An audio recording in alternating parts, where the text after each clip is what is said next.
Well, it's very important. You know, I think our league has shown its strengths, especially on the home floor, and you know, this has become one of the more feared places to play in our league as you talk to coaches and people around the conference. So I'm hopeful, even on a cold night tomorrow night, that it's going to be a tough place for DePaul to come into.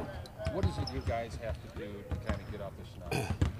Well, it'd be nice if a few shots went in. You know, we've been struggling. I think competitively, really in both of the first halves, and even in the second half, except for the first 3 or 4 minutes of the second half against Providence, we competed and did what we had to do defensively and on the backboards.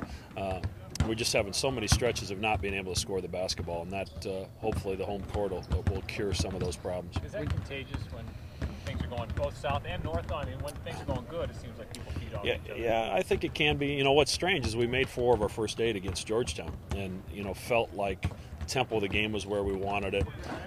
We kind of had them on their heels with what they were doing offensively.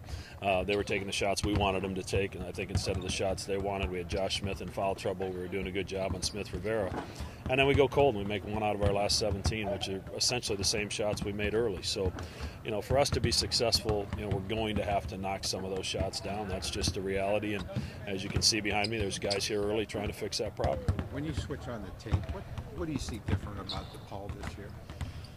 Well, I think they're the first team, I know they're the first team we've played this year that puts 5 guys on the floor that can all shoot the 3. You know, Hamilton is shooting 35-36%. You know, Forrest Robinson, their starting power forward, made 4 threes in the last game, and Billy Garrett's shooting 42-43%. So they just have 6 or 7 guys that are all 35, 36, 38% from the three-point line, and that really puts some pressure on your defense. Now that creates some driving lanes where they get easy baskets. So it seems like they've backed off the press a little bit, and because of that, they aren't giving up some of maybe the easy baskets that they gave up again in the press. And they're not forcing as many turnovers either. But this is a confident basketball team right now. They played extremely well against Xavier in particular. What's Mike Henry brought to them? He's consistency. You know, he's averaging 13.5 points a game. He shoots it well enough from the three-point line. I think he's made 1 a game where you have to respect it, and yet he can drive it. And you know, he's kind of a small forward in a power forward's body. Some ways he can drive it and score. He's good around the basket, good on the offensive glass, and as I said, he shoots the 3 well enough that it's just giving him another score. You know, they have 4 guys I think between 12 and 13.5 points per game, and you really can't zero in on any one of those particular guys. Is this a stretch where you're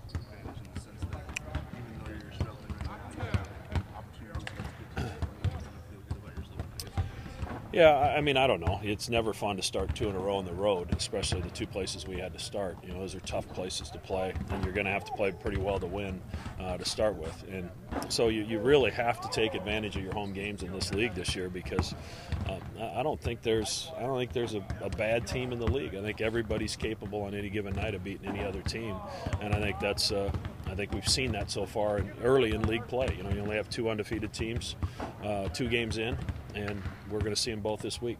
Is this one of those deals where you're going to find out a lot about your team in the next couple of games? Yeah, you know, I think so. Our guys are continuing to work. They're continuing to try to do what we're asking them to do defensively. On the backboards, we've made giant strides fundamentally in our blockouts, and that was evident in the game at Providence and the game at Georgetown. Now we just got to find a way to get the ball in the basket, and you know, that may be easier said than done, but they're not going to quit working. I know that. Do you need more production out of your big guys? You know, it would be nice, but you know, Jeff gave us some really good production at Providence. Zach gave us really good production at Georgetown. It's just trying to figure out which guy and which night. That's kind of the trick. You know, so far it hasn't been the guy that started the game. It's always been one of the guys off the bench. It'd be nice if whoever started would kind of take that job and run with it. But you know, as long as they continue to compete and we can continue to get some production out of there, I think we're in good shape. Is it a deal with the type of offense that you guys are running that it might lend itself to hitting some rough patches? You know, I don't know about that.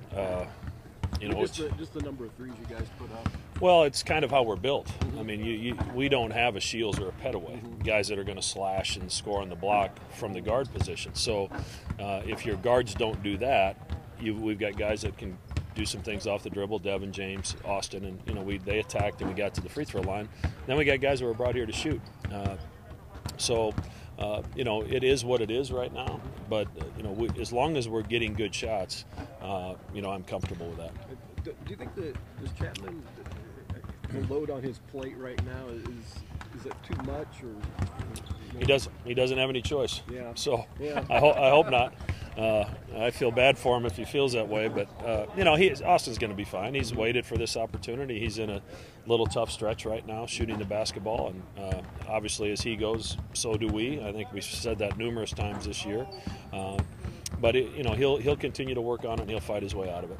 Do you expect Jeff to be in the mix in that rotation in post as much as he has been this year? Yeah, you know, I think so. I think he's been healthy, and he's shown that, you know, he's shooting 70% from the field. So when we get it down there to him and he catches it clean, he's been doing good things with it. He's making his free throws. So I'd like to see him rebound a little bit better. But you know, he's improving because he's healthy for one of the first times in his career. How much do you need an Oklahoma-type atmosphere these next couple games? Oh, it'd be awesome. You know, and you know, the atmosphere got great when we started playing well, though. The atmosphere wasn't great when we were down 18 with 18 to go. I think there were some people heading for their cars, but you know, it's part of it's our responsibility to get the crowd into the game with how we play, and if we play with toughness and energy and desire, you know, our fans appreciate that, and they'll be ready to go. Hey, you guys went to Children's Hospital. Did that do something for you guys in terms of, you know, maybe seeing? Yeah, I think, you know, I think in some ways it does more for these guys than it does for the young people they're visiting.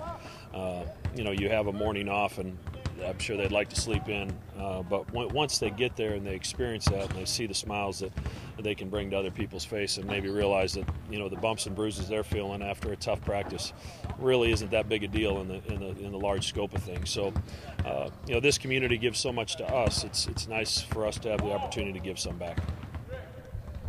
Thanks. You bet.